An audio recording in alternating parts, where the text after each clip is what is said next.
नमस्कार, आप सभी का मेरे YouTube चैनल मार्गदर्शन अकादमी पर मैं अनिल मिश्र आप बहुत बहुत स्वागत करता हूं। आप हमारे इस YouTube चैनल के नए व्यूवर्स हैं, चैनल सब्सक्राइब नहीं किए हुए हैं तो कृपया चैनल सब्सक्राइब कर दीजिए, लाइक कर दीजिए, शेयर कर दीजिए, बेल प्रेस कर दीजिए, जिससे जब भी हम वीडियो डालें उसकी नोटिफिकेशन आपको तत्काल प्राप्त हो सके। आप हमें व्हाट्सएप पर भी मिल सकते हैं। व्हाट्सएप नंबर है मेरा 8115998001। मैसेज करके आप जुड़ सकते हैं, आपको ग्रुप से जोड़ दिया जाएगा। साथ ही एक चीज़ और, आप अगर हमें चाहें तो फेसबुक पे भी फॉलो कर सकते हैं। अनिल सार्थक मिश्रा के नाम से हमारी आईडी बनी हुई है। इसके अलावा आप हमें शेयर चैट पर भी फॉलो कर सकते हैं, वहाँ पे भी अनिल सार्थक मिश्रा के नाम से आईडी में बनी हुई है। इसके अलावा आप हमें इंस्टाग्राम पे फॉलो कर सकते हैं, जहाँ पर हम अनिल मिश्रा नाम से हैं। तो इसका लाभ आप उठाएं। ज़्यादा से ज़्यादा जुड़ाव आपका रहेगा तो ज़्यादा से ज़्यादा जानकारी भी आपको मिलेगी, है ना। कहीं पर पहले उपलब्ध करा दी जाती है तो कहीं बाद में आती है ना।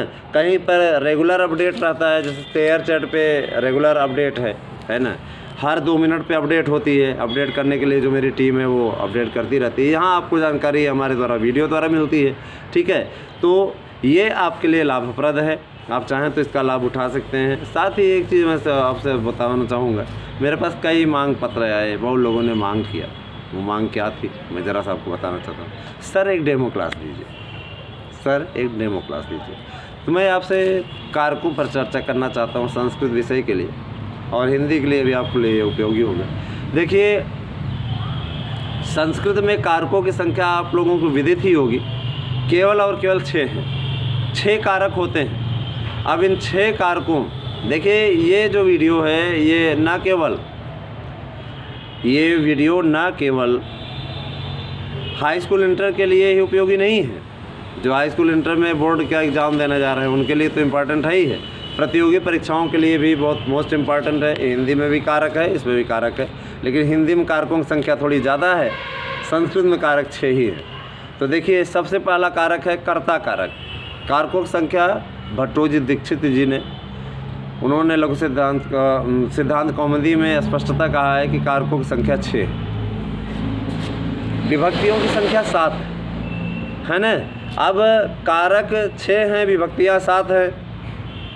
इसके बारे में आगे बताया जाएगा, ज़रा सा इसकी जानकारी आप लोग कर लें।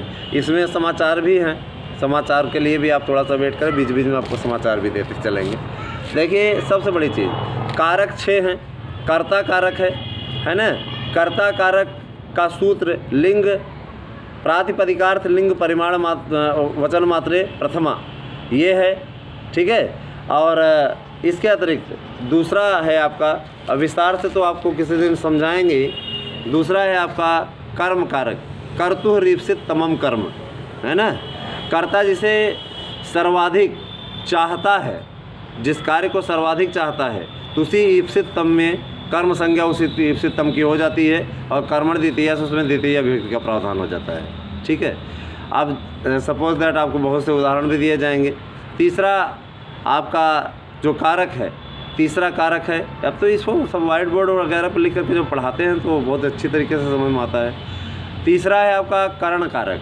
जब कर्ता किसी की सहायता से कोई कार्य करता है ना, जब कर्ता किसी की सहायता से कोई कार्य करता है तो निश्चित रूप से जिसकी सहायता से वो कार्य करता है, जो उसका सर्वाधिक साधकतम है, जिसके द्वारा उसकी क्रिया पूरी हो जा रही है, उसी साधकतम की करण कारक संज्ञा हो जाती है, और कर्तिकरण योस् तृतीया से उसमें तृतीय विभक्ति का प्रावधान हो जाता है, ठीक है।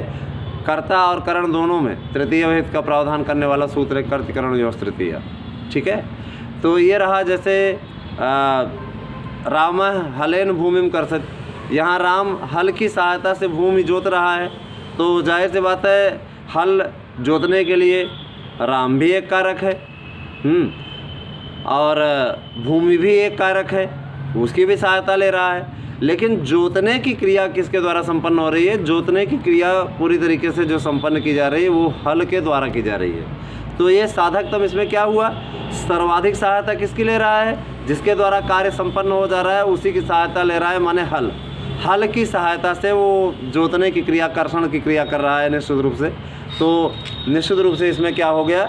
हल में ही हल की ही करण संज्ञा हो गई, है ना। और आपका कर्तकरण योस् तृतीया, उसमें तृतीय विभक्ति का प्रावधान हो गया, ठीक है। तो ये आपका हो गया। अब आ जाते हैं हम अपादान आपका संप्रदान कारक में। संप्रदान कारक में आप अच्छी तरीके से जानते हैं, अगर करण कारक में तृतीया विभक्ति होती है तो संप्रदान कारक में चतुर्थी विभक्ति होती है। इसका मतलब है सम्यक प्रदीयते इति संप्रदानम। सम्यक माने अच्छी तरह से, भली बात प्रकार से, जिसे पूरी तरह से प्रदान कर दिया गया हो, जिसको पूरी तरीके से प्रदान कर दिया गया हो, वही संप्रदान है। तो सम्यक प्रदीयते इति संप्रदानम, अच्छी तरह से जिसको प्रदान कर दिया गया हो, फिर दोबारा लेना नहीं है।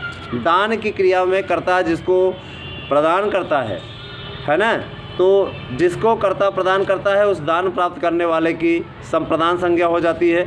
और संप्रदान चतुर्थी से उसमें चतुर्थी विभक्ति का प्रावधान हो जाता है। जैसे विप्राय गाम ददाति, विप्राय माने ब्राह्मण को गाय दान देता है।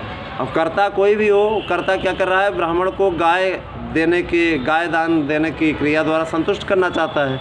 तो निश्चित रूप से उसमें क्या हो गया, विप्र ही संतुष्ट होना चाहता है, उसके द्वारा उसके लिए ही संप्रदान किया जा रहा है।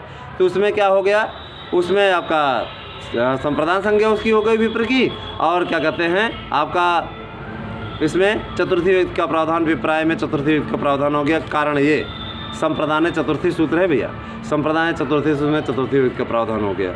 अब हम आ जाते हैं, विस्तार से आप लोगों को बताया जाता है, उसमें बहुत ही अच्छी तरीके से व्हाइट बोर्ड पर वगैरह लिख करके सब अच्छे से समझाते हैं, डायग्राम वगैरह बना करके। तो आप चाहें तो पैकेजेस कोर्स ले लीजिए। देखिए बहुत सी जानी मानी संस्थाओं से अच्छा कभी कभी छोटी संस्थाएँ ज़्यादा होती हैं। तो छोटी संस्था नहीं है, आपको बहुत बड़ा मंच प्रदान करती है, बहुत वाहवाही नहीं है, यहाँ आत्मीयता का रिश्ता है, आपसे बार बार संपर्क किया जाता है। इससे बेहतरीन चैनल आपको कहीं नहीं मिलेगा। ये आत्म प्रशंसा नहीं कर रहे हैं, हमारे जो व्यूवर्स हैं जिन्होंने पैकेज कोर्स लिए हैं उनको बेनिफिट हो रहा है। एक एक टॉपिक पे हम इतना नोट्स बनवा देंगे ना कि उससे कोई क्वेश्चन आपका बच के जा ही नहीं पाएगा, और आपको वो लिए उबाऊ भी नहीं होगा, बढ़िया से आप तैयार कर ले जाओगे, है ना। अब एक ही श्लोक को लेकर के रटते नहीं रहते, हमारे अंदर ये नहीं है कि 50 बार गा करके वही बताते, ये सब काम हम नहीं करते। हम आपको इस तरीके से बताते हैं कि एक ही बार में समझ में आ जाता है, ठीक है। उसके लिए 50 मिनट का वीडियो बनाने की कोई आवश्यकता नहीं। आपको अगर 10 मिनट में कोई बात समझाई जा सकती है तो उसको खींच करके 50 मिनट ले जाने की क्या आवश्यकता है। अपादान कारक में आ जाएं, देखिए अपादान कारक का सूत्र ही है ध्रुवम पाय अपादान, ठीक है। पृथक होने की अवस्था में जिससे जो वस्तु अलग होती है उसकी संज्ञा होती है। जैसे वृक्षात पत्राणि पतंत, यहाँ पर अलगाव की क्रिया वृक्ष से हो रही है ना। अलग क्या हो रहा है, पत्ता अलग हो रहा है, तो जिसके द्वारा जो अलग होता है, तो जिससे वो अलग होता है उसी की आपादान संज्ञा हो जाती है। यहाँ वृक्ष से पत्तों का अलगाव हो रहा है तो वृक्ष में आपादान संज्ञा हो गई ध्रुवम पाया आपादानम से। और क्या कहते हैं आपका इसमें आपादान पंचमी से पंचमी व्यक्ति हो गया।